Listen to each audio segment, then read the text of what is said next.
Amigas e amigos, este é o canal do Xavier e eu sou o Xavier. Hoje eu vou falar para vocês o que eu vi aqui no canal do Partido Comunista Português.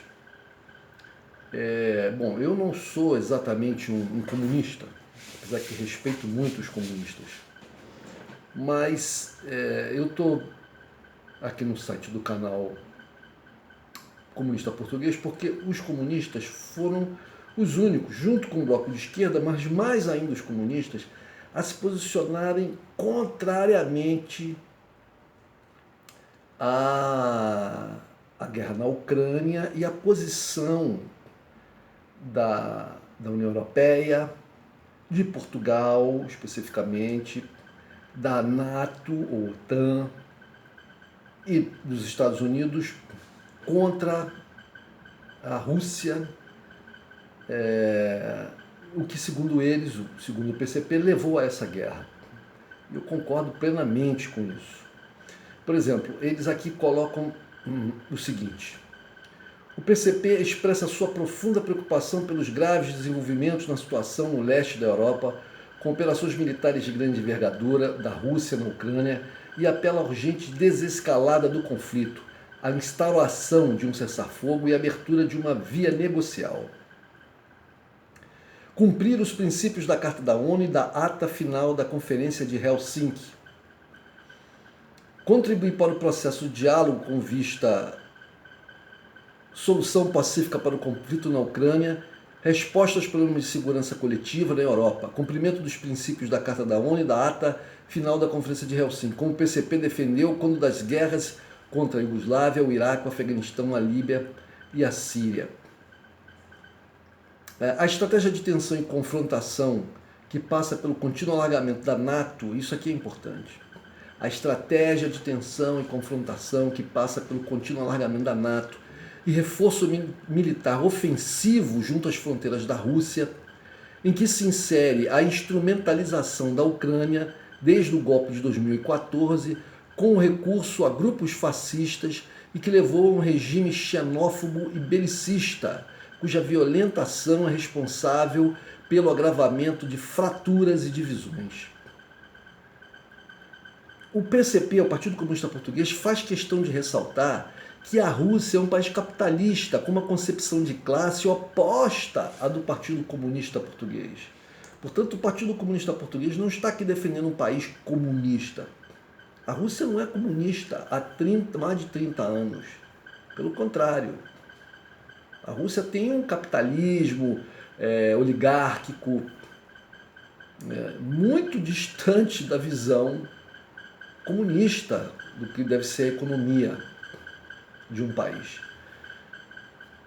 A postura adotada pelo partido é uma postura antibelicista e ela aponta os culpados desse quadro. É claro que a Rússia tem a sua quantidade de culpa, porque afinal de contas é ela que está no campo de batalha contra a Ucrânia, mas chegamos até aqui, segundo o PCP, e eu concordo plenamente, porque a União Europeia, a OTAN, a NATO e os Estados Unidos empurraram tanto a Rússia como a Ucrânia para a situação. Vejam vocês que o presidente da Ucrânia agora, o Zelensky, se diz a todo momento traído pela Europa. Traído. Na verdade, ele foi o que ele foi? Ele foi um tonto, né? Foi um parvo. Uma pessoa que não tinha a menor experiência de política, de geopolítica e política internacional, achou verdadeiramente que a OTAN ia fazer guerra contra a Rússia. Ou então ele achou que a Rússia ia ficar temerosa. Apostou errado. Né? Ele achou que a Rússia não iria tomar uma atitude belicista contra a Ucrânia, mais severa como está tomando, porque ia ficar com medo de encarar a OTAN. Mas, como se diz aqui no Rio de Janeiro, no Brasil, especialmente no Rio de Janeiro, perdeu o Playboy. Perdeu. Porque pode demorar um pouco a guerra, mais do que alguns esperavam, né? Mas o desenrolar dela, segundo todos os especialistas, todos aqueles que estudam as questões militares, é inexorável. É inexorável. A Rússia está caminhando no sentido de dominar toda a Ucrânia. se ela quiser. Bom, continuando, o posicionamento da Rússia, segundo aqui o site do PCP, é determinado pelos interesses das elites e os grupos econômicos, posicionamento que teve expressão, nomeadamente, nas declarações de Putin desta semana, que constitui uma grosseira deformação da notável solução que a União Soviética encontrou para a questão das nacionalidades e o respeito pelos povos e suas culturas. Mais uma vez, o PCP mostra aqui divergências contra a posição do governo russo, né? Então não é uma questão do PCP estar defendendo a Rússia. A solução, continuando, a solução não é a guerra, é a paz e a cooperação, em defesa dos interesses e das aspirações do povo português e dos povos de toda a Europa. O governo português deverá atuar de forma a favorecer o fim da escalada de confrontação e a facilitar uma solução negociada, e não alinhar Portugal na estratégia da crescente tensão ditada pelos Estados Unidos, a NATO e a UE. É o que eu venho afirmando constantemente aqui. Aí depois eles vêm aqui com uma relação de fatos e números. Muito interessante. 60% Estados Unidos, a NATO e a UE são responsáveis por mais de 60% dos gastos militares em todo o mundo. Ora, se a gente acrescentar isso aí, os gastos do Japão, da Coreia do Sul, Israel, que não são da NATO, nem são da União Europeia, e também não são dos Estados Unidos, mas são aliadíssimos dos norte-americanos. Então, se a gente acrescentar os gastos do Japão, os gastos de Israel, os gastos da Coreia do Sul, que mais? Que outros países a gente pode colocar? A Austrália, né? Austrália, Nova Zelândia é pequena, bem menor, mas muito alinhada com os Estados Unidos, né? O Reino Unido, porque o Reino Unido não pertence pertence à NATO, mas não pertence ao UE, mas pertence à NATO. Bom, mas então, ou seja, esse grupo, né, que tem os Estados Unidos como ator principal, é responsável talvez aí por uma ordem de 70% dos gastos militares do mundo. Então os outros 30% ficam entre Rússia, China, né, Coreia do Norte, Irã e o resto. Vejam vocês o desnível, né? Segundo o site, continuando aqui, esse gasto é mais de 10 vezes as despesas militares da Rússia. 15 mil mortos nos últimos 8 anos no Donbass. A guerra não começou agora. 786 bilhões de euros. Orçamento militar dos Estados Unidos atinge o maior valor de sempre. 4 bilhões de euros do orçamento de defesa dos Estados Unidos, 4 bilhões de dólares são direta e assumidamente investidos na pressão e cerco militar contra a Rússia, com a concessão de 300 milhões aos militares ucranianos. Então são 4 bilhões de dólares, não de euros. A Ucrânia perdeu, no período de 91 a 2019, quase 10 milhões de pessoas, 9.969.168, ou seja, essa política norte-americana e da NATO, ela está levando a Ucrânia ao fundo do poço, infelizmente. Aí tem uma cronologia aqui, 1990, a Declaração de Soberania Estatal da Ucrânia, que proclamava que a República seria um Estado permanentemente neutro, que não participaria de blocos militares e que armas nucleares não seriam aceitas, produzidas nem obtidas. Isso em 1990. 1999, alargamento da NATO à República Tcheca, ou seja, a NATO chega à República Tcheca, a Hungria e a Polônia. Em 99, Estados Unidos, a NATO e a UE desencadeiam guerra contra a Iugoslávia. Em 2001, Estados Unidos, a NATO e a UE desencadeiam guerra contra o Afeganistão. UE é a União Europeia, tá, gente? 2004, alargamento da NATO a Bulgária, Eslováquia, Eslovênia, Estônia, Letônia, Lituânia e Romênia. 2004-2005, com a designada Revolução Laranja e fruto da ingerência externa, realiza-se um terceiro turno eleitoral não previsto na Constituição. Está dado o passo para o fim da neutralidade da Ucrânia. Situação na Ucrânia de crise econômica, quebra acentuada do PIB, reais sentimentos acumulados de insatisfação e descontentamento populares que são inseparáveis do caminho percorrido pela Ucrânia ao longo de anos de restauração capitalista. 2008, Cimeira, ou reunião da NATO em Bucareste, cuja declaração final aponta o objetivo de integrar a Ucrânia e a Geórgia. Em 2009, alargamento da NATO à Albânia e à Croácia. 2011, Estados Unidos, NATO e UE desencadeiam guerra contra a Líbia. 2013, novembro de 2013, o presidente Viktor Yanukovych anuncia a suspensão da assinatura de acordo de associação com a União Europeia. Inicia-se o processo de desestabilização com destaque para a Praça Maidan. 2014, fevereiro, golpe de Estado levado a cabo pelos setores mais reacionários da oligarquia ucraniana, com apoio do imperialismo, após meses de desestabilização e de escalada de violência. Victoria Nuland, subsecretária de Estado dos Estados Unidos, assume, em conversa com o embaixador norte-americano em Kiev, o plano para a mudança de regime na Ucrânia, chegando a indicar quais os 3 nomes que se deveriam candidatar às eleições, e tendo confessado que os norte-americanos já haviam investido 5 bilhões de dólares na subversão. Acordo firmado com o presidente Yanukovych, com a chancela da França, Alemanha, Polônia, com vista a uma solução pacífica para a situação na Ucrânia.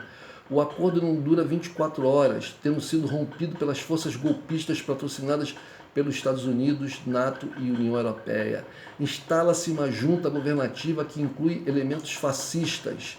São nomeados 3 ministros fascistas aqui, eles estão pegando leve, porque são nazistas mesmo. São nomeados 3 ministros estrangeiros que recebem a cidadania ucraniana às pressas, para se tornarem governantes de um país que não era o seu. Foi o caso de Natalie Jaresko, uma norte-americana, filha de ucranianos, que nasceu em Chicago, e que nesse mesmo dia foi empossada ministra das Finanças. Foi o caso de Alvaras Abramovičius, um lituano que viveu nos Estados Unidos, Rússia e Suécia, que foi empossado ministro da Economia. E também de Alexander Kvitashvili, um georgiano que estudou nos Estados Unidos e que foi empossado ministro da Saúde. Muito interessante isso, hein, gente? Muito interessante. Março daquele mesmo ano, o ano de 2014, por decisão do Conselho Legislativo Local da Crimeia, tem lugar a 16 de março o referendo sobre o Estatuto da Crimeia, em que por esmagadora maioria é aprovada a reunificação da Crimeia e Sebastopol à Rússia. Em abril de 2014, aprovado o diploma que reconhece os membros da denominada Organização de Nacionalistas Ucranianos, Exército Rebelde Ucraniano, colaboradores das SS nazis durante a Segunda Guerra Mundial e responsáveis por inúmeras atrocidades cometidas contra a população da Rússia e da Polônia, atribuindo aos seus veteranos regalias sociais.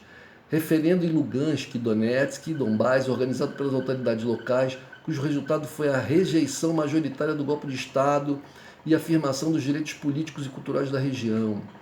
Envio de forças armadas e milícias fascistas para Donbás. Essas forças são posteriormente inseridas na designada Guarda Nacional. Recurso à força militar, nomeadamente nas regiões do leste da Ucrânia, para reprimir o movimento de protesto e oposição popular ao regime golpista ilegítimo e as medidas de cariz opressivo e xenófobo. São suspensos direitos sociais, como o pagamento de pensões à população de Donbás. Tudo isso em abril de 2014. Início da guerra no Donbás, sob o pretexto de uma operação antiterrorista. Brutal repressão no sudeste do país da generalizada rejeição popular do governo golpista, provocando milhares de vítimas. Um dramático fluxo de deslocados, refugiados e crimes terroristas acontecem também, como um ataque à Casa dos Sindicatos em Odessa, a 2 de maio. Essa Casa dos Sindicatos foi uma coisa tenebrosa, atacaram fogo, mataram dezenas de pessoas. 2014, maio, massacre de Odessa, massacre de Odessa agora, ataque à Casa dos Sindicatos, tendo sido barbaramente assassinadas 46 pessoas. Em maio também eleições presidenciais procurando legitimar o poder golpista, ganha Petro Oleksievich Poroshenko, magnata, um dos 10 homens mais ricos da Ucrânia. 2014, ações militares na região de Donbás com recurso à artilharia pesada e aviação de combate, provocando milhares de vítimas civis e dezenas de milhares de refugiados, assim como a destruição de cidades e aldeias e de infraestruturas básicas. Petro Poroshenko nomeia o ex-presidente georgiano Mikhail Saakashvili seu conselheiro e posteriormente dá-lhe a cidadania ucraniana antes de o nomear governador de Odessa. Enquanto presidente da Geórgia, Saakashvili foi responsável pela agressão às regiões separatistas da Ossétia e da Abcásia. Abril de 2015, nomeação para conselheiro das Forças Armadas de Dmitry Yarok, líder do setor privado, do setor do Private Sector, que é o setor direito do partido, Força Paramilitar, passou a ser partido, Força Paramilitar de matriz nazifascista que tem espalhado o terror por todo o território. Yarok é procurado pela Interpol, tendo-lhe sido atribuída a missão de integração de batalhões de voluntários no Exército com apoio de instrutores norte-americanos, presentes no território desde meados de março último, ou seja, ele é procurado pela Interpol por crime, já era procurado naquela época. Em 2015, assinatura dos acordos de Minsk entre Rússia, Ucrânia, Alemanha e França prevê os mecanismos para a construção de uma solução política negociada para o conflito no Donbass, prevendo as condições de desanuviamento e autonomia da região. Acordos nunca respeitados pelo regime ucraniano. Em 2015, processo de ilegalização do Partido Comunista Ucraniano, que possa intervir, agir na ilegalidade, está impedido de participar em eleições e de exibir a foice e o martelo sob pena de prisão. A lei de descomunização, desencadeada pelo novo poder, proibição de símbolos, proibição de literatura, simultaneamente é conhecida por parte das autoridades ucranianas a promoção, legitimação e até a institucionalização da ação das milícias abertamente de cariz nazifascista e a reabilitação e elogio histórico do fascismo e do nazismo e a glorificação dos colaboradores com o nazifascismo. O Partido Comunista Ucraniano é particularmente visado com a destruição de sedes, ataques, assassinatos e tortura. 2016, estabelecimento de uma área livre comércio entre a UE e a Ucrânia, entregando o mercado interno da Ucrânia à rapina dos grandes monopólios, abrindo as portas para a FMI e deixando o país de mãos atadas perante as imposições dos credores. Crimeia da NATO de Varsóvia, no quadro da estratégia da NATO, tendo como foco principal a Rússia, decorreram os maiores exercícios da Aliança Atlântica após a chamada Guerra Fria. Em 2016, o Parlamento de Kiev recusa aprovar uma convenção europeia destinada a criminalizar e prevenir crimes de ódio. Isso eu vou falar num outro vídeo. Alargamento da NATO a Montenegro, em 2017.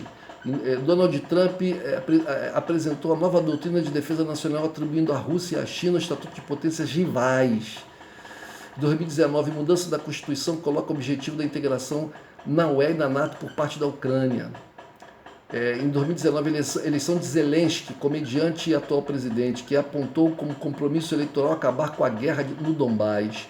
Em 2020, alargamento da NATO à Macedônia do Norte. Bom, gente, eu não vou continuar aqui mais porque eles vêm e a gente já sabe do desenrolar de tudo. A tristeza onde a gente foi parar.